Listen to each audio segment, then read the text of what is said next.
So right there is this coil. If you drew a line between his left and right hip socket, it coils. He's one of the best at not counter-rotating his shoulders. There's this corner. I'm not a fan of the hand raise, but okay. This is a stretch as he goes forward. If I had a side view, you would see that this barrel position right there is pointed darn near at the camera. And these are the missing frames. What I call missing frames, where the rear leg is turning as the barrel is going rearward. Did you happen to see the video of his brother on Twitter? I think it was Twitter. Very similar mechanics. Okay, so we've got a coil right there, right there is the coil. We have a stretch as he goes forward. We have the tilt right there that gets the leg to pull as he snaps the barrel rearward. Okay? To me, it's most interesting how from different handsets, from different postures, from different width of feet, how all the hitters, all the great hitters, do the same thing underneath the hood. Okay? And because of their different handset, because of their different posture, because of the different width of their feet, etc., it's really easy for someone to conclude they all do something different. They all do what works for them. Well, they all do what works for them, but it's all the same under the hood. It might be a little bigger. The movements might be a little bigger for someone. Think of David Ortiz has had the bigger up and around type movement. As compared to Paul Molitor, that might be way before some of your days. Paul Molitor would stand there like a statue and nothing would move, and then all of a sudden he would snap. And there's everything in between. When you understand what that in between, what that under the hood movement is, you can then start to see it in all these hitters, no matter how they stand, no matter what their posture is. Best drills for developing the corner is the corner drill. I'll do it briefly here.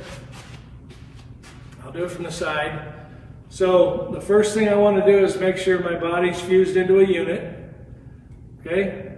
I'm not a sloppy mess with my hips moving and my shoulders aren't, or my shoulders moving and my hips aren't. I want to make sure everything moves together. So all I have to do is coil. It's not a very big move. My weight goes back to my back leg and I coil. I've bottomed out my hip socket.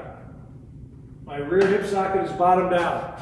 It might be, 10 or 15 degrees. It doesn't seem like very much. Right there, in my hip socket, I've got a coil. I've got a coil around the ball of the femur. Okay? Right there. Now, I need to swing from there by tilting. The tilt, when I demonstrate it, looks funny, but when I swing, you can't hardly see the tilt. But it's magic. It's powerful. When I coil and tilt, I release the power of my leg. I release the leg that is stretched by the coil. And this stretch snaps very quickly. This corner is not hard to do. It's one of the first things I do with hitters is I'll put a ball on a tee. I want them 50-50 at first. Show me that they're fused up, and then coil, and their weight goes back to their back leg, and they get on the toe of their front leg. And then I'll set the tee deep, on for my back leg, and I'll say, okay, snap and tilt and hit that ball into the opposite field. Okay?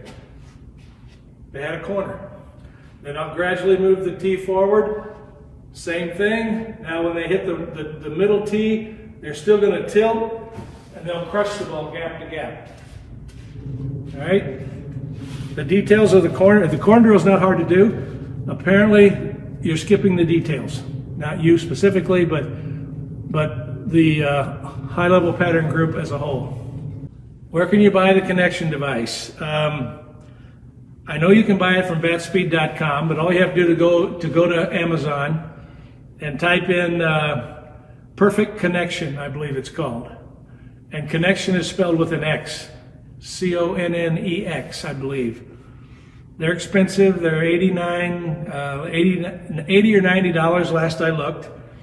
And I don't know why they sell different sizes. They have small and large, and yet each of them is adjustable. I had some smalls, and they are worthless when you become an adult. It's too small for an adult. But the large reduces small enough for a kid. So make sure you buy the large. Okay, my son was the hip pusher. Best drills besides the corner drill. This is an easy thing to do in front of a mirror, that you can feel the leg is winning, not the hip. Okay? Here's what it looks like when the hip wins. This is what it looks like when the leg wins. You can see the tilt. Okay? Snap the barrel down, like right off your shoulder, right off the shoulder, as the leg turns. Coil it, and then at the same time, the leg turns, and you snap the bat. Again, I'm on one leg. I'm on my toe on my front leg. The leg is going to turn, and the bat is going to snap down, and I get right to contact really easy. Notice the path, how long I'm in the zone when I'm doing this. Boom, if I got an outside pitch and I got beat, I might get a base hit over the third baseman's head. If I get here, I'm going to hit the ball gap to gap, and if I hit the ball out there, I'm going to hit a monster homer.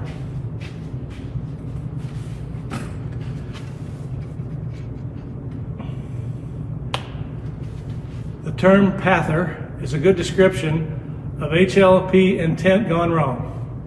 I've seen a lot of so-called HLP instructors on Twitter, but they are missing the proper corner and tilt. Sean, you're absolutely right. I am disgusted with several people that followed me, came to clinics, tried to do what I taught, never quite got it, but were supportive. And because and then they went off and started teaching, and because they never got it, now they're not teaching it. And there's several of them, and they're missing the juice. Okay.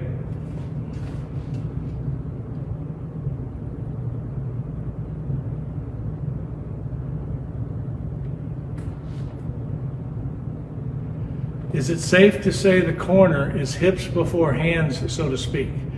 No. Hips before hands refers to rotation of the hips. In the high-level pattern swing, the hips coil and tilt at the same time that you snap the hands. It's not one before the other.